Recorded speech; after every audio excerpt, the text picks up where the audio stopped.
کبھی کبھی دیکھیے ایسا ہوتا ہے کہ ہمارا عمل دوسروں کے لیے جو ہے وہ اذیت کا سبب بن جاتا ہے. مثلا ایک بندہ خدا ہے, اس کا جذبہ ہے کہ کوئی بھی آ جائے وہ پریشان ہو جاتا ہے مدد کے لیے. ایسے بھی لوگ دنیا میں ہیں, ان سے مانگ کے ان سے مانگ کے ان سے مانگ کے مدد کرتے ہیں, قرضہ دیتے ہیں.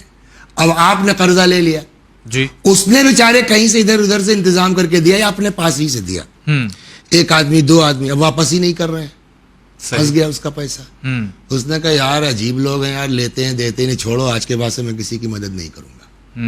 اب اس نے طے کر لیا کہ آج کے بعد سے میں کسی کی مدد نہیں کروں گا. ایک آدمی واقعاً ضرورت مند تھا, اس کے پاس آیا کہ یہ لوگوں کی مدد کر دیتے ہیں.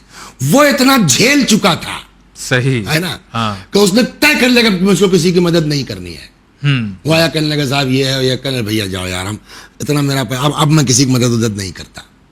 تو انکار اس نے کیا ہے نا, صحیح. لیکن جانتے ہیں مین سزا کہاں جا رہی ہے؟ ان لوگوں پر جا رہی ہے جنہوں نے قرض لے کے ادا نہیں کیا اور اس کو یہ ڈیسیژن لینا پڑا. چنانچہ میں آپ کو اس سلسلے میں بڑی غضب کی روایت, امام نے لعنت کی ہے ایسے لوگوں کے اوپر کہ جو اپنی حرکت سے دوسروں کو نیکی سے روک دیتے ہیں. فرماتے ہیں لعن اللہ قاطعی سبیل المعروف, اللہ لعنت کرے ان لوگوں کے اوپر جو نیکی کے راستے میں رکاوٹ بنتے ہیں. کیا مطلب نیکی کے راستے میں رکاوٹ بنتے ہیں؟ امام فرماتے ہیں وہ کون ہے کہ جو نیکی کے راستے میں رکاوٹ بن رہا ہے؟ الرجل یصنع الیہ المعروف, وہ انسان ہے کہ جس کے ساتھ نیکی کی گئی ہے, فیکفرہ, اور وہ بجائے جو ہے وہ احسان ماننے کے جی لے کے ہڑپ کر گئے, ادا بھی نہیں کر رہے ہیں اور چار باتیں اور سنا رہے ہیں. نتیجے وہ سامنے والا تب گیا کہ میں کسی کی مدد نہیں کروں گا. تو فیمنع صاحبہ من ان یصنع ذلک الی غیرہ, تو اب اس نے جو ہے وہ طے کر لیا کہ ہم کسی کے ساتھ نہیں کریں گے. اچھا, تو وہ اس نے کیوں طے کیا کہ ہم کسی کے ساتھ نہیں کریں گے؟ آپ کی حرکت کی وجہ سے نا. امام نے فرمایا اللہ آپ کے اوپر لعنت کرے کہ آپ کی وجہ سے وہ انسان اب دوسروں کے ساتھ نیکی نہیں کر رہا ہے.